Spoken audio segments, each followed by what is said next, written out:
الحمدللہ رب العالمین والعاقبۃ للمتقین والصلاۃ والسلام علی رسولہ خاتم النبیین وعلی آلہ وصحبہ اجمعین، اما بعد، لا حول ولا قوۃ الا باللہ۔ آج کی صحبت میں ہم انشاءاللہ تعالی اللہ رب العزت کے فضل و کرم سے مسلم شریف کی ایک روایت پر گفتگو کریں گے۔ یہ وہ روایت ہے جس کے اندر یہ مضمون بیان ہوا ہے کہ جناب ابو سفیان رضی اللہ تعالی عنہ کی درخواست پر، اپیل پر، ان کی منت پر رسول اللہ صلی اللہ علیہ وسلم نے ام حبیبہ بنت ابو سفیان سے نکاح کیا تھا، اور ان کی درخواست پر ہی رسول اللہ صلی اللہ علیہ وسلم نے جناب معاویہ کو اپنا کاتب مقرر کیا تھا۔ اس روایت پر ہم گفتگو کریں گے۔ امام ابن کثیر رحمۃ اللہ علیہ اپنی شورائے آفاق تصنیف البدایہ والنہایہ جلد نمبر 7 صفحہ 122 پر لکھتے ہیں کہ جناب معاویہ کی فضیلت میں سب سے صحیح حدیث وہ ہے جسے امام مسلم رحمۃ اللہ علیہ نے حضرت عبداللہ ابن عباس سے روایت کیا ہے کہ جناب معاویہ رسول اللہ صلی اللہ علیہ وسلم کے کاتب تھے۔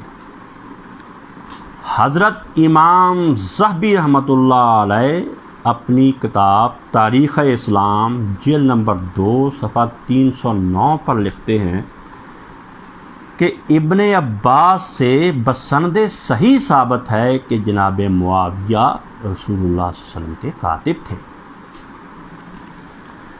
شیخ ناصر الدین البانی رحمۃ اللہ علیہ الصحیحہ جلد نمبر 7 صفحہ 694 پر لکھتے ہیں کہ جناب معاویہ کی فضیلت میں سب سے صحیح حدیث وہ ہے جسے امام مسلم نے حضرت عبداللہ ابن عباس سے روایت کیا۔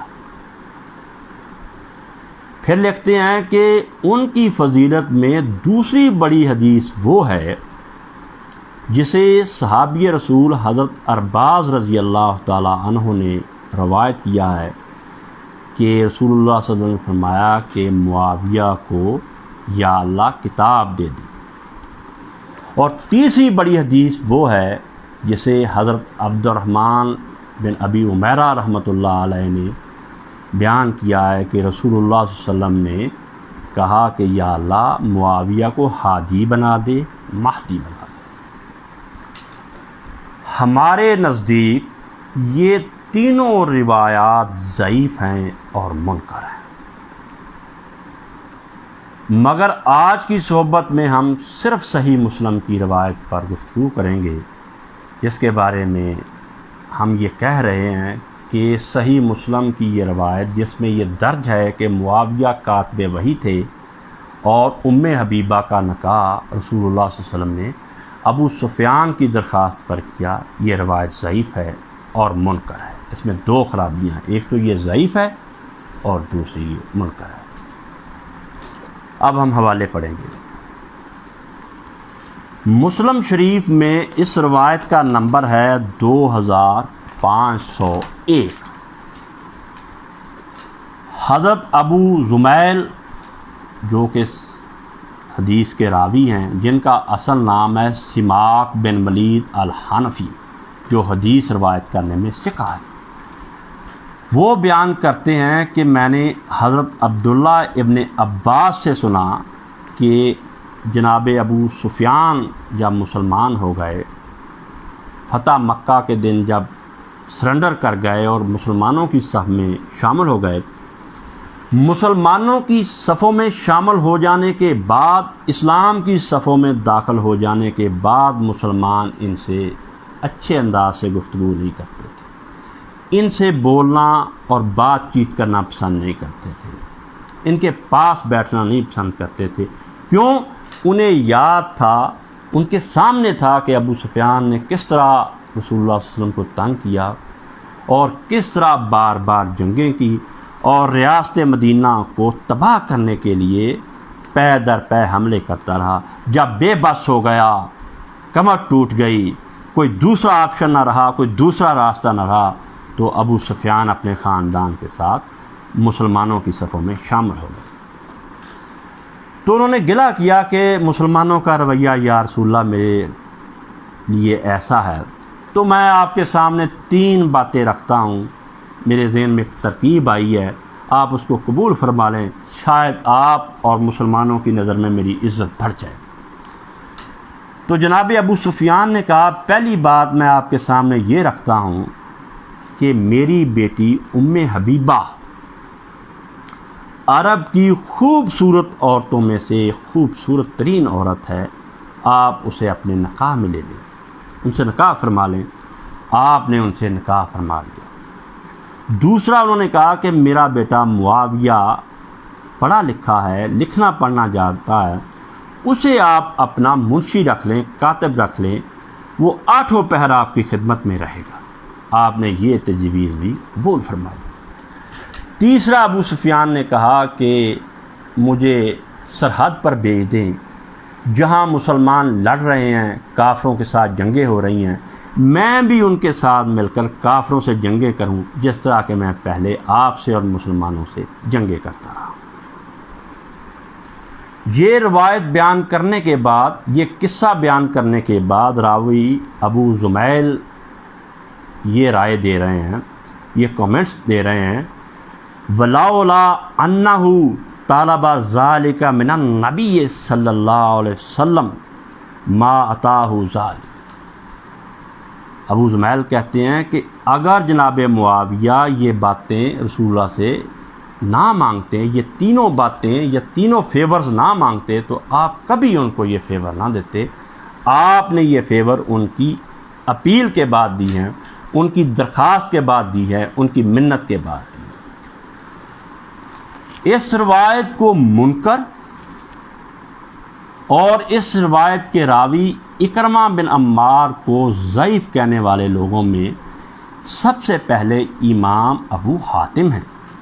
وہ فرماتے ہیں کہ یہ اکرمہ بن عمار وہم کا شکار ہو جایا کرتا تھا، اور یہ روایت بھی اسی وہم کا ایک حصہ ہے۔ دوسرے جو ہمارے امام ابن حزم ہیں، وہ فرماتے ہیں کہ راوی اکرمہ بن عمار سے غلط بیانی ہو گئی، اس نے یہ جو روایت بیان کر دی ہے یہ اس کی غلط بیانی ہے، تاریخ کے اندر ایسا کوئی واقعہ نہیں ہوا، نہ ابو سفیان نے درخواست پیش کی اور نہ رسول اللہ نے اس کی درخواست کو قبول فرمایا۔ امام ابن قیم، نمبر 3 امام ابن قیم ہیں، جنہوں نے اس روایت کو منکر کہا ہے۔ انہوں نے اپنی کتاب جلاء الافہام میں اس روایت کے انکار میں، اس کو منکر اور ضعیف ثابت کرنے میں کئی صفحے لکھ ڈالے ہیں اور بہت ہی قیمتی دلائل دی ہیں۔ امام بہقی رحمۃ اللہ علیہ اس روایت کو ضعیف قرار دیتے تھے اور منکر قرار دیتے تھے، اور ان کے جو کامنٹس تھے میں انشاءاللہ بعد میں پڑھوں گا۔ شیخ ناصر الدین البانی رحمۃ اللہ علیہ نے جب مسلم شریف کی تعلیق لکھی تو اس تعلیق میں، اس حاشیہ میں اس روایت کو منکر قرار دیتے۔ منکر روایت وہ ہوتی ہے جس کے اندر ایسا مضمون پایا جائے جسے سن کر بچہ بھی کہے یہ کیا بات، یہ تو پوری تاریخ کا ہی الٹ ہے۔ جیسے کوئی شخص کہہ دے کہ خاتون جنت سیدہ فاطمہ رسول اللہ کی زندگی میں فوت ہو گئی، تو سب حیران ہو جائیں گے۔ ایسے ہی یہ روایت پڑھ کے ہر کوئی حیران ہوتا ہے، اور جو بھی اس روایت کو صحیح قرار دینے کی کوشش کرے گا اس پر یہ الزام لگ جائے گا کہ اس طالب علم کو اسلامی تاریخ کی الف بے بھی نہیں آتی، اس طالب علم کو کوئی پتہ نہیں ہے کہ اسلامک ہسٹری میں کون سا واقعہ کس سن میں ہوا اور کہاں ہوا۔ آخر میں جو امام ہیں جن کے بارے میں کہوں گا کہ 100 سنار کی ایک لوہار، امام بخاری رحمۃ اللہ علیہ کا حوالہ پیش کیا جائے گا۔ امام بخاری لکھتے ہیں کہ اس راوی یعنی اکرمہ بن عمار کی اکثر روایات میں اضطراب پایا جاتا ہے کیونکہ یہ وہم کا شکار ہو جاتا ہے۔ امام صاحب کا یہ قول امام ذہبی نے میزان الاعتدال میں لکھا ہے۔ اب بات کو مزید بڑھاتے ہیں اور مزید کوشش کرتے ہیں جس سے یہ ثابت ہوگا کہ مسلم شریف کی یہ روایت ضعیف ہے اور منکر ہے۔ اب گواہی پیش کی جائے گی سیدہ ام حبیبہ کی، جسے حضرت امام ابو داؤد نے نقل کیا ہے۔ حدیث کا نمبر ہے 2107 اور 2108۔ امام بہقی نے السنن الکبریٰ میں نقل کیا ہے 13797 نمبر پر۔ امام احمد بن حنبل نے اپنی مسند میں نقل کیا ہے۔ روایت کے الفاظ یہ ہیں کہ حضرت ام حبیبہ فرماتی ہیں کہ میں عبید اللہ ابن جاش کے نکاح میں تھی، جو کہ رسول اللہ کے پھپھی زاد بھائی تھے۔ ہم نے ہجرت کی اور حبشہ چلے گئے۔ حبشہ جا کر عبید اللہ ابن جاش فوت ہو گئے اور پھر رسول اللہ صلی اللہ علیہ وسلم نے مجھ سے نکاح کر لیا، اور ہمارا نکاح کروانے والے ہیں نجاشی، حبشہ کے بادشاہ۔ انہوں نے میرا نکاح رسول اللہ صلی اللہ علیہ وسلم سے کیا اور نکاح کے موقع پر مجھ کو 4000 درہم حق مہر کے طور پر ادا کیا۔ جب نکاح ہو گیا تو نجاشی بادشاہ نے، یہ 5-6 ہجری کی بات ہو رہی ہے، ابو سفیان مسلمان ہوئے ہیں 8 ہجری میں، تو نجاشی بادشاہ نے شرحبیل بن حسنہ کے ذریعے مجھے مدینہ شریف بھیج دیا۔ پہلی شہادت کہ یہ روایت ضعیف ہے، منکر ہے۔ ابو سفیان 8 ہجری میں مسلمان ہو رہے ہیں، ام حبیبہ 5-6 ہجری میں مدینہ سے تشریف لے آئی تھی۔ دوسری شہادت سب سیرت نگاروں نے لکھا ہے اور اہل علم جانتے ہیں کہ سارے مسلمان ہی ام حبیبہ کے علاوہ باقی جو مسلمان ہجرت کر کے حبشہ گئے تھے وہ سارے کے سارے ہی 7 ہجری میں مدینہ منورہ تشریف لے آئے تھے، حضرت جعفر بن ابی طالب کی قیادت میں۔ تیسری شہادت جسے سب سیرت نگاروں نے لکھا ہے، سب تذکرہ نگاروں نے لکھا اور بہت مشہور بات ہے کہ جب صلح حدیبیہ کے بعد ابو سفیان مدینہ منورہ آئے تو رسول اللہ سے ملاقات کرنے کے بعد اپنی بیٹی ام حبیبہ کے پاس بھی گئے۔ ام حبیبہ سے جب ملے تو وہ رسول اللہ کے بستر پر بیٹھنے لگے تو ام حبیبہ نے فوراً وہ بستر لپیٹ دیا اور کہا اب بیٹھیں، اور انہوں نے کہا کہ میں پسند نہیں کرتی کہ غیر مسلم مشرک رسول اللہ کے بستر پر بیٹھے۔ یہ شہادت اور پہلی شہادت انہوں نے ثابت کر دیا کہ مسلم شریف کی یہ روایت ضعیف ہے جس میں یہ لکھا ہے کہ معاویہ کاتب وحی تھے۔ آگے کچھ مزید حوالے پڑھتے ہیں کہ ہمارے ائمہ نے اس کو صحیح ماننے سے کیسے انکار کیا۔ اب حوالہ پڑھا جائے گا الامام الحافظ ابن حجر العسقلانی رحمۃ اللہ علیہ۔ وہ اپنی شرح افاق کتاب فتح الباری جلد نمبر 3 صفحہ 148 پر لکھتے ہیں اور بڑے زوردار انداز میں انہوں نے اس بات کو رد کیا ہے کہ ام حبیبہ کا نکاح ابو سفیان کی درخواست پر ہے۔ ہم ان کی پوری عبارت پڑھیں گے انشاءاللہ۔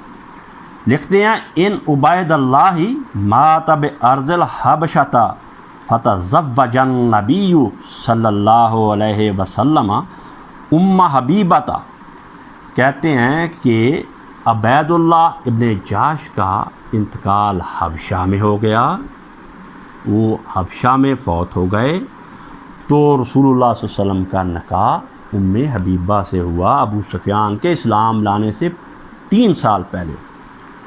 فَإِنَّ ظَاهِرَهَا، کہتے ہیں اس بات سے صاف بات ظاہر ہو رہی ہے، صاف بات روشن ہو رہی ہے، ابہام کوئی نہیں رہا۔ أَنَّ تَزَوُّجَهَا كَانَ بَعْدَ مَوْتِ عبید اللہ فَتَزَوَّجَهَا وَقَعَ وَهِيَ بِأَرْضِ الْحَبْشَةِ، کہتے ہیں کہ عبید اللہ ابن جاش کی وفات کے بعد یہ نکاح ہوا، اور ام حبیبہ اس وقت حبشہ میں تھی اور نجاشی نے یہ نکاح کیا۔ اگلا حوالہ امام بہقی رحمۃ اللہ علیہ، وہ بھی اس روایت کو ضعیف اور منکر قرار دیتے ہوئے عقلی دلیل دے رہے ہیں، نقلی دلیل پیش کر رہے ہیں۔ امام بہقی لکھتے ہیں وَهَذَا الْحَدِيثُ فِي قِصَّةِ أُمِّ حَبِيبَةَ رضی اللہ عنہا قد اجمع اہل المغازی علی خلافہ۔ کہتے ہیں کہ جو نکاح کی بات ہو رہی ہے کہ ابو سفیان کی درخواست پر نکاح ہوا، کہتے ہیں کہ سارے اہل مغازی اس بات کے تو خلاف ہیں، یہ تو پوری اسلامک ہسٹری کے الٹ بات ہو رہی ہے کہ انہوں نے درخواست پر کیا تھا۔ فَإِنَّهُمْ لَمْ يَخْتَلِفُوا فِي أَنَّ تَزْوِيجَ أُمِّ حَبِيبَةَ رضی اللہ عنہا كَانَ قبل رجوع جعفر ابن ابی طالب۔ کہتے ہیں سب لوگ مانتے ہیں کہ یہ نکاح اس سے بھی پہلے ہو گیا تھا جب جعفر ابن ابی طالب حبشہ سے مدینہ تشریف لے آئے۔ میرے عزیزو، ان دلائل کی روح سے یہ ثابت ہو گئی کہ یہ مسلم شریف کی روایت صحیح نہیں ہے، منکر ہے اور ضعیف ہے۔ اب پڑتال کریں گے ہم۔ اسکول کے زمانے میں جب ہم پڑھا کرتے تھے تو پڑتال کیا کرتے تھے کہ یہ سوال صحیح ہے یا غلط ہے، اس حدیث کی بھی پڑتال ہوگی۔ جناب معاویہ کاتب وحی تھے یا نہیں، اس پر گفتگو ہم انشاءاللہ بعد میں کریں گے، تفصیل سے کریں گے۔ اب اس وقت پڑتال کرتے ہوئے گزر جائیں گے۔ پڑتال اس حدیث کی اس طرح ہو رہی ہے، جو لوگ کہتے ہیں، شور مچاتے ہیں کہ جناب معاویہ کاتب وحی تھے، ان کے لیے پڑتال ہے کہ حضرت ابو بکر صدیق رضی اللہ تعالیٰ کے زمانے میں جب یہ مرحلہ آیا کہ قرآن کو جمع کیا جائے تو آپ نے فرمایا کہ ان لوگوں کو بلاؤ جو رسول اللہ کے زمانے میں وحی لکھا کرتے۔ چنانچہ زید بن ثابت تشریف لائے، کمیٹی بنی جس میں زید بن ثابت شامل ہوئے اور وہ لوگ شامل ہوئے جو رسول اللہ کے زمانے میں وحی لکھا کرتے تھے۔ اس کمیٹی اور اس فہرست کو غور سے دیکھیے، ذرا اور غور سے دیکھیے، کہیں جناب معاویہ کا نام آ رہا ہے؟ کسی نے جناب معاویہ کا ذکر کیا کہ وہ بھی کاتب وحی تھے؟ کسی نے ذکر ہی نہیں کیا، کسی نے شامل ہی نہیں کیا۔ یہ مختصر میں نے بیان کر دیا ہے، تفصیل آپ کو اس کی ہماری کتاب مولا علی جلد نمبر 2 میں ملے گی انشاءاللہ تعالی۔ یہ بات سامنے آ گئی کہ اس روایت کی بنیاد پر یہ محل کھڑا تھا، سارا شور اسی روایت کی بنیاد پر تھا کہ مسلم شریف میں کہ وہ کاتب وحی تھے۔ اب ہم نے پوری تفصیل آپ کے سامنے رکھ دی ہے، شور بھی سن لیں اور اس روایت کی حقیقت بھی آپ دیکھ لیں۔ بڑا شور سنتے تھے پہلو میں دل کا، جو چیرا تو ایک قطرہ خون نکلا۔ اللہ ہم سب کو راہ ہدایت پر قائم رکھے۔